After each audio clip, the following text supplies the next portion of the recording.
Jennifer vanished sometime in the overnight hours. Right now, there is no trace. Investigators say evidence leads them to believe that she's dead. Stick my nose back on the trail. That's all I can do.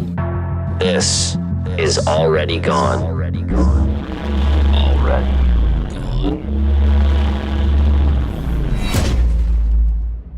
This is, by far, the strangest case I've covered on the podcast. There is cruelty, deceit, and obsession. There is no shortage of foul language, and, as with each episode, there is love and loss. I originally heard about this case from my researcher, Haley. She sent over her work, and I read it 3 times wondering how I was going to translate this madness into an episode. So I watched a TV show about the case, which is something I don't usually do, but the show didn't help clarify how I was going to tell the story. So I went and got the book from the library, and I read the book while muttering, "What the fuck?" many, many times as I sifted through the chapters. This is a strange story, and it's a wild ride. For the sake of Cari Farver, I hope I can do it justice. To understand how the madness began, we start with a man, a guy named Dave Krupa. He unwittingly became the focus of a stalker, a woman so damaged that she lived to destroy, even taking down those closest to her. So come with me to the summer of 2012, when 34-year-old Dave Krupa, recently separated from his partner, decides to put himself out there and start dating again.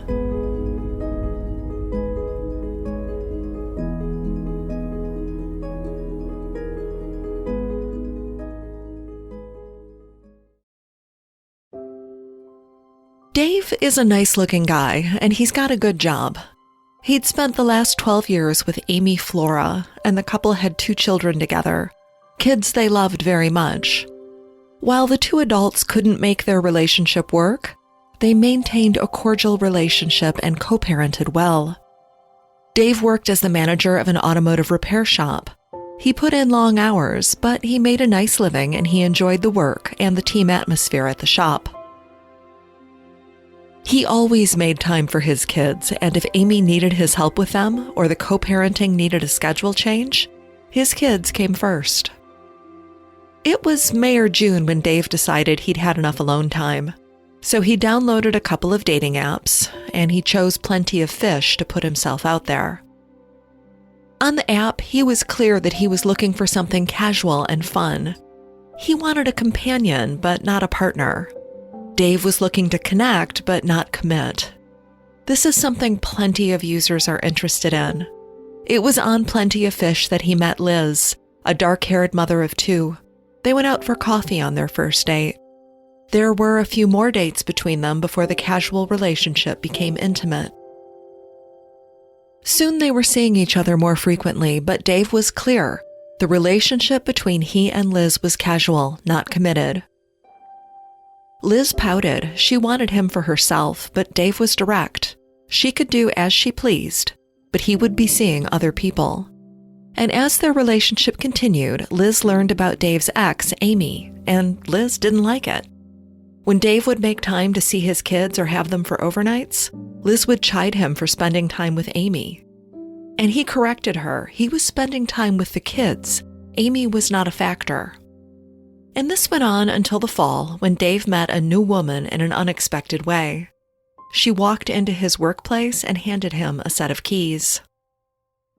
It was October of 2012 when 37-year-old Cari Farver walked into Hyatt Tire looking to have work done on her car. She smiled at Dave and he smiled right back. Cari had light brown hair and hazel eyes. Dave was drawn to her. In fact, he wanted to ask her out right there.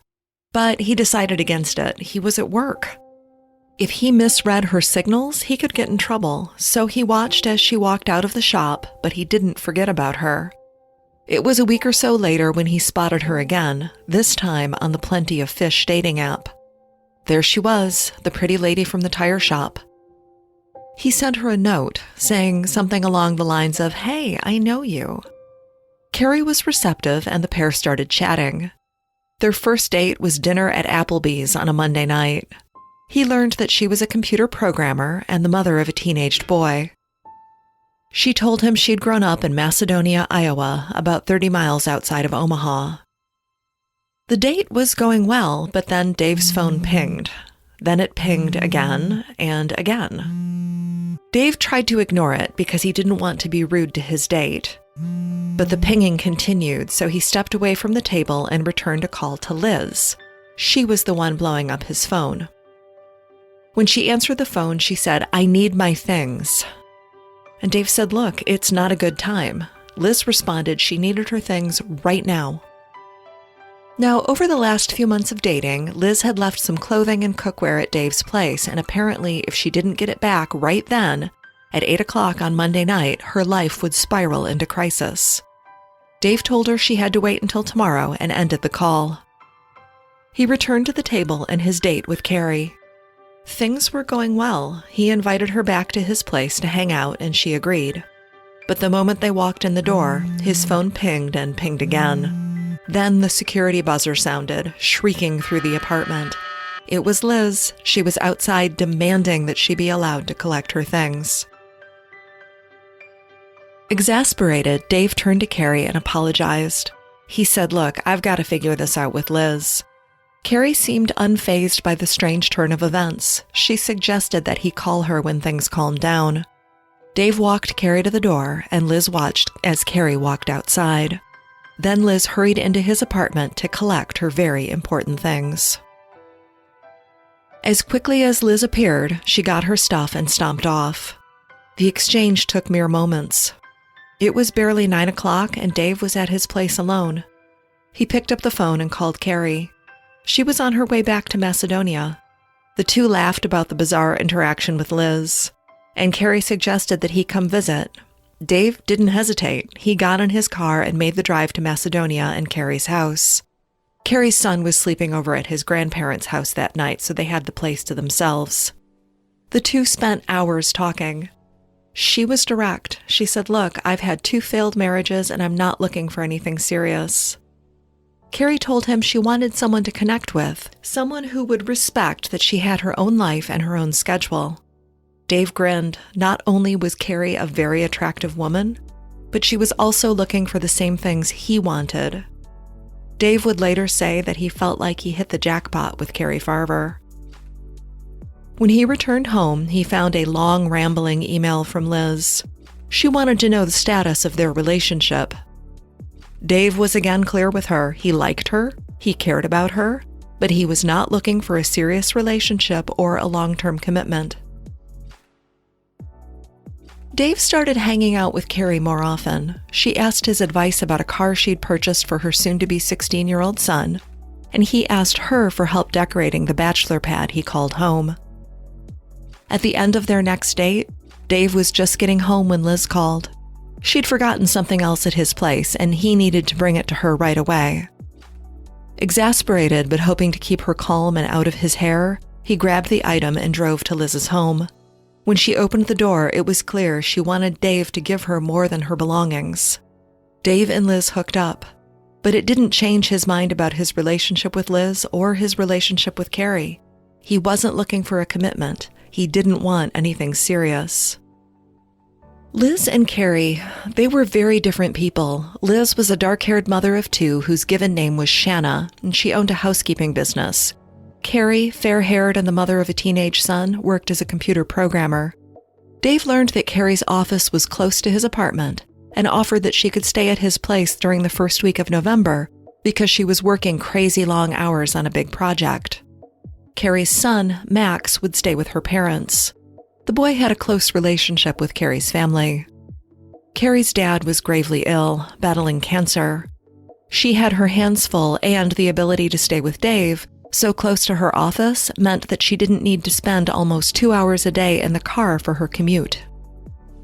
On the morning of Tuesday, November 13th, 2012, Carrie woke early. Dave had to be at work by 6:30, so she got up when he did. Dave bid Carrie farewell. She was sitting on the couch in her pajamas with her laptop and a cup of coffee. He would never see Cari Farver again, but he would hear from her.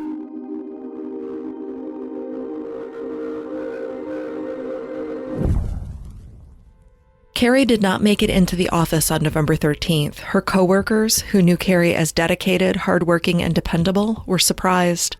They called her cell phone and left several messages that went unanswered. Carrie was online that morning, or at least her devices were. According to the book A Tangled Web by Leslie Rule, at 9:45 a.m., Carrie logged into Facebook and unfriended Dave Krupa. It was just after 10 a.m. that she texted Dave, "Hey, should we move in together?" Dave was surprised by the text. He thought they were both on the same page about a fun, casual relationship. He responded to her text with one word, "No." Seconds later, Carrie responded, "Fine, fuck you. I'm seeing somebody else. I hate you. Don't contact me again." Dave stared at his phone in shock. Where was this coming from? But his workplace was busy and his mind went to the task at hand. He tried not to think about Carrie or her bizarre change of heart until the end of the day. He dreaded going back to his apartment and facing her. He did not want a fight. When he arrived home, Carrie's car was gone and there was no sign of her in the apartment. It was like she'd never been there at all. He sank onto the sofa with a sigh. Dave Krupa decided that Carrie showing her true colors and leaving like she did was a favor to him. Dave was a lucky guy. But Dave Krupa wasn't the only one to receive a text from Carrie that day. Her mother, Nancy, also got a text which said that Carrie was taking a new job. Nancy was surprised by this. As far as she knew, Carrie liked her job and wasn't looking for a new one. Nancy tried to call Carrie several times, but her daughter never picked up. When Carrie missed a family wedding that weekend, her mother called the sheriff's department to file a missing persons report. And listeners, while Nancy hadn't heard from Carrie, Dave Krupa had. Carrie was texting him about Liz, calling her his whore. It didn't take long for Liz to call Dave complaining that she'd been receiving texts from his girlfriend. Ex-girlfriend, said Dave. Cari Farver. Vulgar, harassing texts. Carrie also texted her resignation into her workplace. By November 19th, both Carrie and her car, a Ford Explorer, were missing and being searched for by law enforcement. Eventually, police talked to Dave Krupa, and he told them about the harassing texts and the bizarre breakup. One of the deputies texted Carrie's phone, advising her that she was listed as a missing person and needed to check in with law enforcement. Carrie texted him back saying she didn't care, she wasn't missing. She'd even gone to her house a few times to get her things. Carrie continued that she was leaving the state and the police should leave Dave Krupa out of it. The deputy responded that she would remain in the police database until they verified that she was safe and well. Meanwhile, police also talked to Liz Golyar. When they learned that Carrie and Liz were dating the same man, they wanted to check on her story. Liz was happy to talk to the police. She showed them the garage of her home, which had recently been vandalized. She said it was likely Cari Farver who did this and that Carrie stole Liz's checkbook and wrote a check for $5,000. While police and Carrie's family are searching for her, Carrie was staking out Dave Krupa. He received more than 50 texts and emails a day, and not just random texts either. When he was kicked back on the couch watching TV, a text arrived. "I see you with your feet propped up wearing a blue t-shirt." Another text said, "You just got out of the shower. I see you." At work, he was plagued by hang-up calls on the business line. Not just Dave, though. Liz was on the receiving end of many nasty texts and emails. Then he had to worry about his ex and their children when Amy received a barrage of messages telling her, "Leave Dave alone," and calling her derogatory names. Dave continued to see Liz, the two taking refuge in the storm of texts and emails. One night, Liz and Dave were at his house watching a movie. Their phones pinged simultaneously, his in his pocket and hers in her purse on the table. It was Carrie with another unpleasant, threatening message. On November 21st, 2012, Carrie updated her Facebook status to say that she was moving to Kansas for a job. There was no mention made of her son or her parents. In December of 2012, two notable things happened. Carrie emailed Dave to tell him that she was pregnant with his child. Listeners, this came as a surprise to Dave, who'd had a vasectomy years earlier. On December 7th, Carrie's father lost his battle with cancer. It wasn't long after he passed that Nancy's mother had a vivid dream. She saw Carrie's father, her former husband, and he was in good health. He said to her, "Nancy, she's with me." The dream was so clear and strong that it woke Nancy up. Days later, Nancy received another text from Carrie. "I'm sorry I missed the funeral." Nancy asked Carrie to call her, saying she wanted to hear her voice, but Carrie declined. It was a few days after that when another post appeared on Carrie's Facebook feed, a photo of a hand wearing an engagement ring. The caption, "Dave and I got engaged." Nancy stared at the picture, and she knew one thing for certain. That squat hand with short fingers did not belong to her daughter. The holidays passed without incident, and on January 8, 2013, Dave Krupa was driving through the parking lot of his apartment complex. That's when he saw a familiar vehicle, a Ford Explorer sitting beneath a mound of snow. He slowed his car to get a better look. It was Carrie's car. Had she rented a unit in his complex? He phoned the police, and they sent a tow truck and an evidence technician to examine the vehicle. Once again, police wanted to talk to Dave and Liz about the missing woman. Both of them pulled out their phones to show hundreds of harassing texts and emails that were allegedly from Cari Farver. And listeners, one of the interesting things about this case is that it took place in both Nebraska, where Dave lived, and Iowa, where Carrie lived. Iowa law enforcement was concerned about a missing woman who'd left her teenage son behind. Nebraska law enforcement was pursuing a vicious stalker who harassed people by text, email, and phone. Once technicians went over Carrie's car, which was completely empty, they found only one piece of evidence, a single fingerprint. The car was released to Carrie's mom, Nancy, who wanted to give the car to Carrie's now 16-year-old son, Max. When Nancy looked at the car, she was surprised at how clean it was, and she wrote off the very tidy appearance to the work of evidence technicians. You see, while Carrie kept a clean house, her car tended to be a bit messy, but the Explorer was spotless when returned to Carrie's family. On January 28th, another lengthy text from Carrie arrived on Dave's phone. "You tell Liz to stay away from you, or I will come after her again. I don't want to find out you two had sex. If I find out anyone else is around, I will go after them also. I'm mainly after Liz. She ruined everything." It was in April, when Carrie had been missing about 5 months, that her mother, Nancy, got the call she'd been waiting for. A man phoned identifying himself as Dave Krupa. He said that Carrie was at a homeless shelter in Omaha, Nebraska. Nancy's heart soared. She didn't trust herself to make the long drive into the city, so she phoned her brother and the police. They arrived at the shelter and met the detectives out front. The detectives said they would go in first, and they wanted Nancy to wait outside. The detectives, armed with photos of Carrie, went in, while Nancy paced on the sidewalk. They emerged a few minutes later without Cari Farver. There was no one at the shelter that matched her description, and there hadn't been anyone staying there previously who matched her description. The call from Dave Krupa was a dead end. Police approached Dave about the phone call. He reacted with surprise. He hadn't called Nancy and didn't know anything about Carrie's location. Later that day, Nancy logged into Facebook and found a message from her daughter's account. "Mom, come get me at Sienna House in Omaha. I asked Dave to call you, but I'm not sure he will. Mom, I need you." It was all an elaborate ruse, and a cruel one at that. Nancy and her grandson were both missing Carrie fiercely, and they didn't understand what was going on or why. And listeners, we're going to take a short break, and we'll be right back.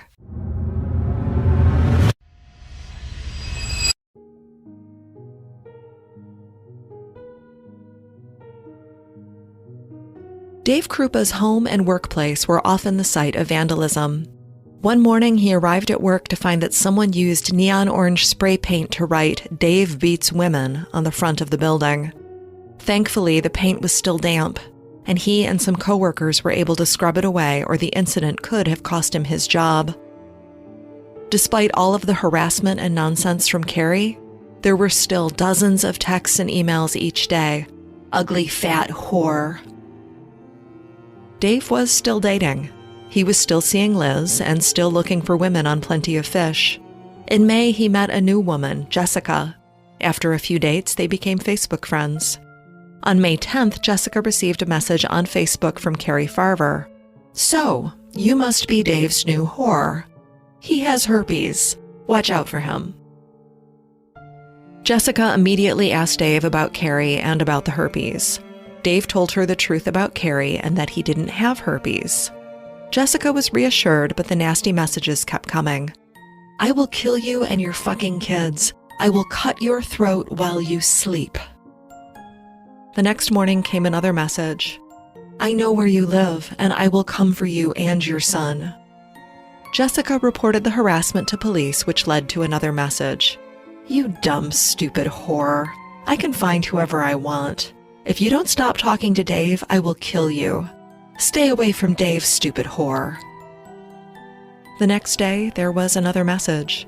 No profanity this time, just Jessica's home address and apartment number. Not surprisingly, Jessica was done. She texted Dave that he was a nice guy, but she didn't need this in her life. Dave, who had purchased a handgun for his own protection, understood where she was coming from. Jessica wasn't the only one being harassed by Carrie. On May 11th, a memorial for Liz Golyar showed up on remembered.com. A link was texted to Dave Krupa. The obit read, "I didn't know her well. She was a whore and a man-stealer. Thank God she is gone. Good riddance to you." During the summer of 2013, Dave cooled things off with Liz. Yeah, they still hooked up once in a while, but not as often as before. But the threatening emails and text messages from Carrie continued for both of them. In August of 2013, someone set fire to Liz Golyar's home. She and her 2 children had been spending the night with a male friend of hers when the fire, which was clearly an arson job, started in her rented home. Her pets, including 2 dogs, perished in the blaze. Both Dave and Liz received emails from Carrie about the fire. "I am not lying. I set that nasty whore's house on fire. I hope the whore and her kids die in it." Both Liz and Dave went to police about the harassment again. And once again, Dave and Liz are united in their fear of Cari Farver. But who is Liz Golyar? Shanna K. Golyar was born in Michigan in the 1970s. Her mother, Dee, died when she was just 3 years old. Her father had never really been in the picture, so Shanna and her little brother George went to foster care. They would be adopted and raised by a nice family in Battle Creek, Michigan. When Shanna was 20, she married Arthur Droon, but the marriage didn't last. When she was back on the market, she started dating Raymond Strahan. Ray's mother and stepmother warned him about Shanna. They didn't like her, but he was smitten with the petite, dark-haired girl. Shanna, for her part, was very jealous, and she didn't like when Ray talked to his female coworkers. Before long, Shanna became pregnant with his child. Knowing his mother and stepmother did not approve, he said, "Shanna, please wait. Let's wait to tell my family about the pregnancy." But Shanna told his mother the first chance she got. Needless to say, Ray's family was not pleased. Ray got a home for them and wanted to be ready for the arrival of their baby, but Shanna had other plans. When she was 8 months pregnant, she moved into the home of a guy named Neil Munson. Ray was upset, but Shanna blew him off, saying that she and Neil were just friends. It was a roommate situation.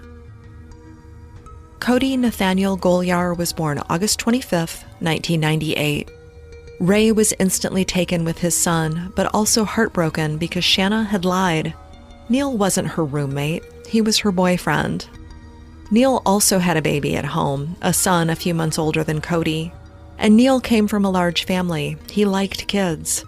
His mother, like Ray's mother and stepmother, didn't like Shanna, and she was very vocal about her displeasure with Neil's situation. Cody was a colicky baby. He cried often and was hard to calm and soothe.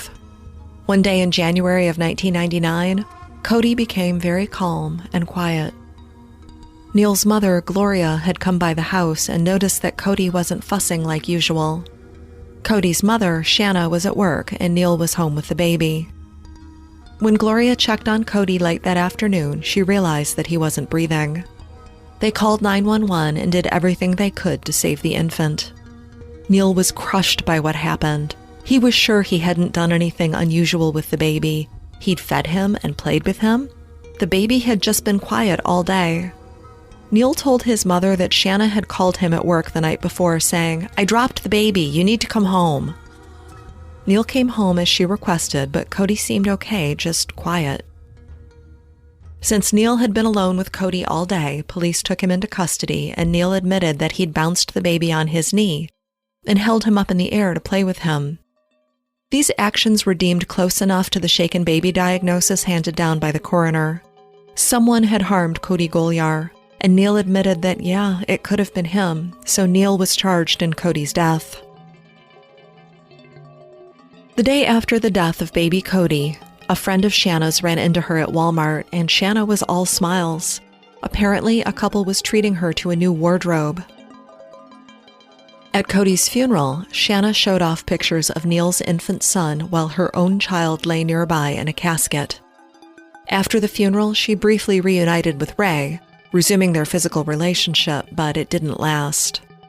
While Neil would go to prison for Cody's death, Ray always suspected that Shanna was responsible for what became of their small son.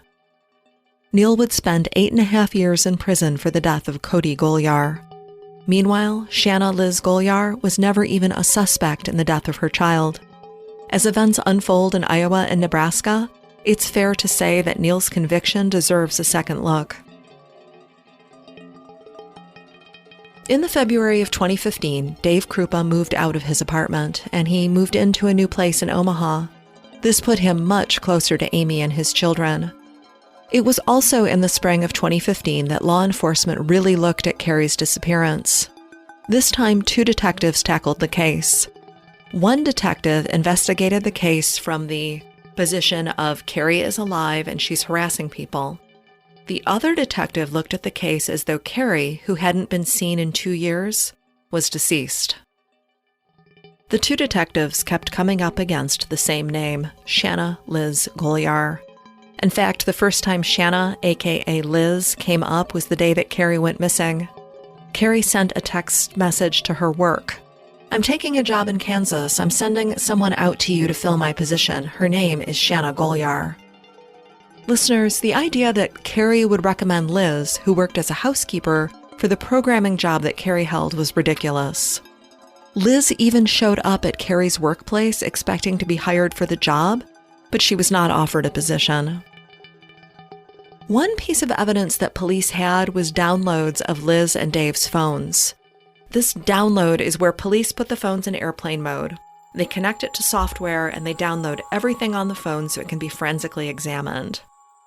Not surprisingly, Liz's phone was a treasure trove of information. She'd called Cari Farver's home after Carrie went missing. She'd taken pictures of Carrie's car after Carrie and her car went missing. Knowing that Carrie's car was recovered and thoroughly examined, detectives asked that the evidence be looked at once again. The fingerprint, the one lonely print they found in Carrie's very clean car, it belonged to Liz Golyar. While that one fingerprint was not enough for an arrest in the case, it certainly piqued the interest of investigators. In November of 2015, Dave and Liz had plans to spend Thanksgiving together, but the Omaha area was struck by a blizzard which made travel treacherous. Before Dave could meet up with Liz, he received a call from his former partner, Amy. Amy was now the mother of a toddler in addition to their 2 kids, and like any good dad, Dave wanted his kids to have a good relationship with their younger sibling. Amy called him that Thanksgiving day and she was upset. Her toddler was sick, very sick. But with the terrible weather, she was afraid to drive him to the hospital. Could Dave help? Of course, Dave did not hesitate to step up and do the right thing by Amy and the baby. The toddler had a respiratory infection and a fever of 103. It looked pretty serious. Dave messaged Liz with his regrets and hurried over to Amy's place. Liz was furious with him for canceling, and Dave was angry with Liz for not understanding the importance of helping out when needed. Dave again tried to end things with Liz. He'd met someone else. He was ready for a new type of relationship, a relationship that didn't include Liz Golyar. 2 days later, Dave woke to a flurry of angry texts. Not from Liz, but from every other female in his phone. As he scrolled through his messages, he realized that these women were angry about texts he had sent to them. But Dave hadn't sent any texts. He'd put the phone on the charger near his bed and went to sleep. The outgoing messages from his phone called the women whores and fat asses.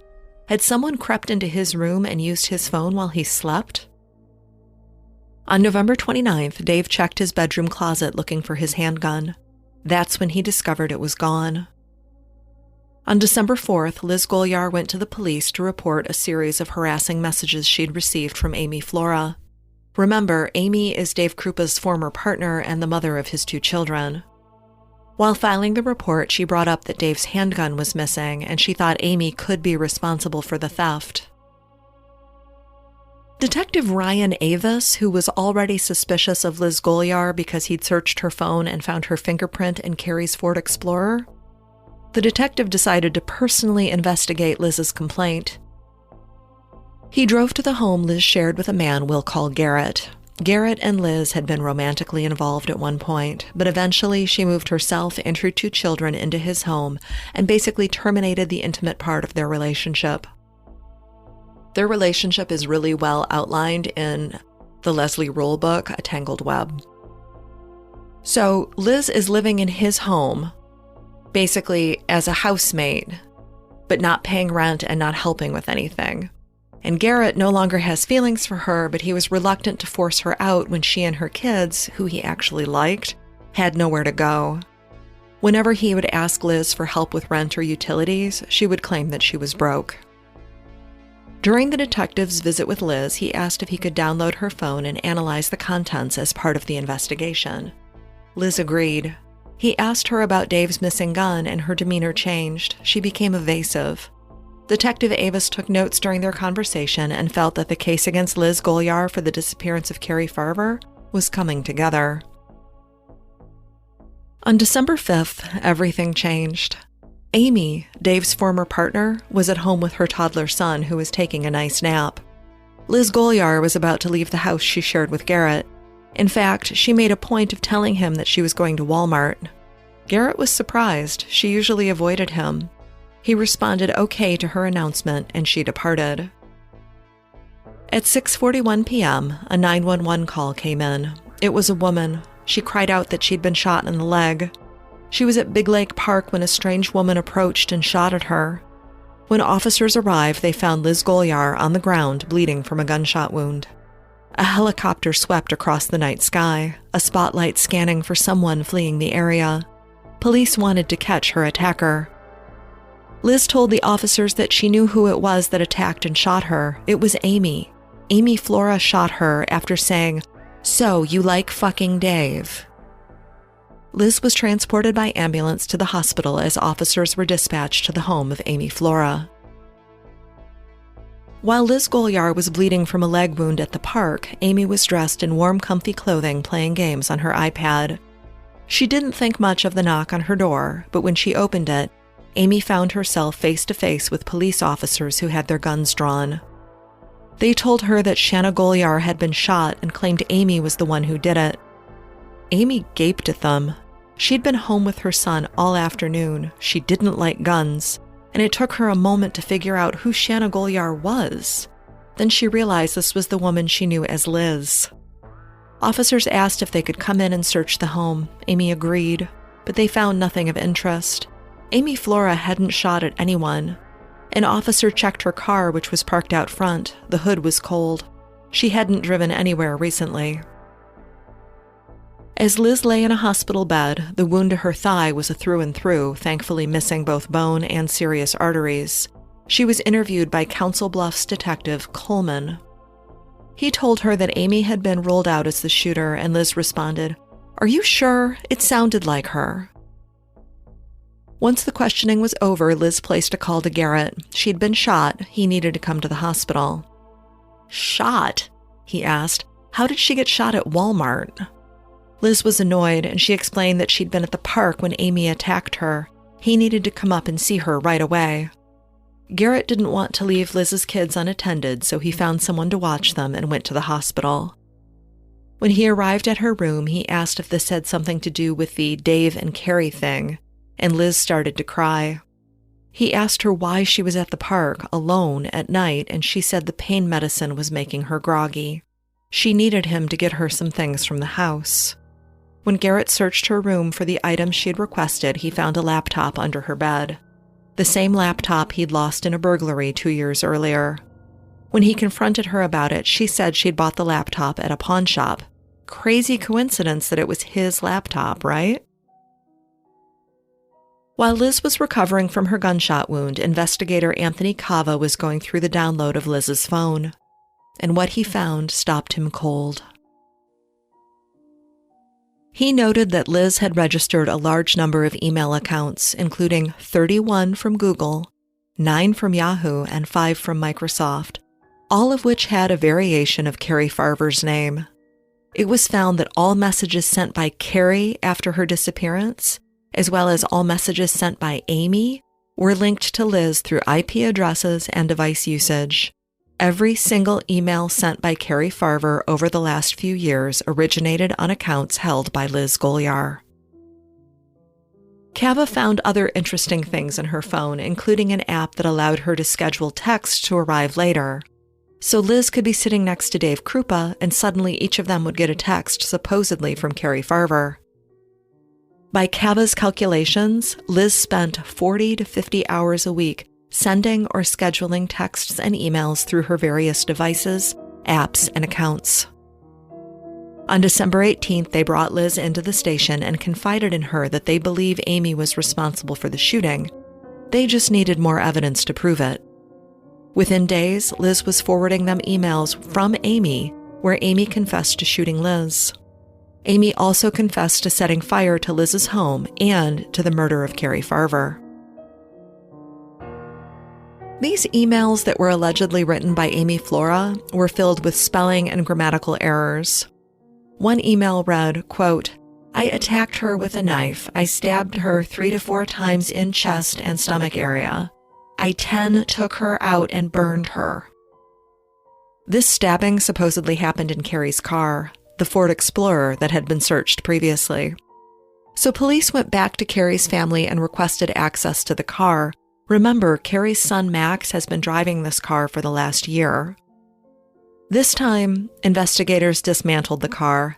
They stripped the seats down and found that the passenger seat was covered with a dark red substance that testing revealed to be blood. One of the emails allegedly sent by Amy described a distinctive tattoo on Carrie's thigh. Information about the tattoo was never made public. Another email talked about wrapping Carrie's body in a tarp. Police asked Carrie's family for access to the storage unit where they'd moved her belongings. Meanwhile, they pulled a search warrant for Liz's home. In Liz's possession, they found a video camera that matched the camera Carrie owned. Also, among Liz's belongings were items bought with Carrie's stolen debit and credit cards. It would take months to painstakingly build a case around Shanna Liz Golyar. She was arrested in December of 2016. More than 4 years after Cari Farver vanished. Liz was charged with first-degree murder and second-degree arson. Liz would not be charged for the shooting incident or for filing a false police report. Her accusations against Amy Flora went unpunished. She opted for a bench trial and, according to ABC News, her attorney wanted to rush to trial, hoping to try Liz before Carrie's body was recovered. In February of 2017, Dave Krupa, who moved back in with Amy Flora and their children while this madness continued to unfold, he found a tablet that Liz once had access to. He turned the tablet over to Anthony Cava. Cava was the tech investigator who discovered all the accounts and apps on Liz's phone that she'd used to terrorize herself and Dave Krupa for years. When Cava looked at the tablet, he didn't find anything interesting. But on its SD card, he found thousands of images, including photos of what appeared to be Cari Farver's body, particularly close-up shots of her tattoos. In May of 2017, Liz Golyar went on trial. The prosecutor knew she had an uphill battle because the case was so layered, so bizarre and unsettling. Plus, they didn't have the body of Cari Farver, but they wanted Liz Golyar convicted of her murder. The defense correctly pointed out that the case was circumstantial. There was no body, no murder weapon, nothing connecting Liz Golyar to Carrie's murder. However, the defense did not present any evidence, and Liz did not take the stand in her defense.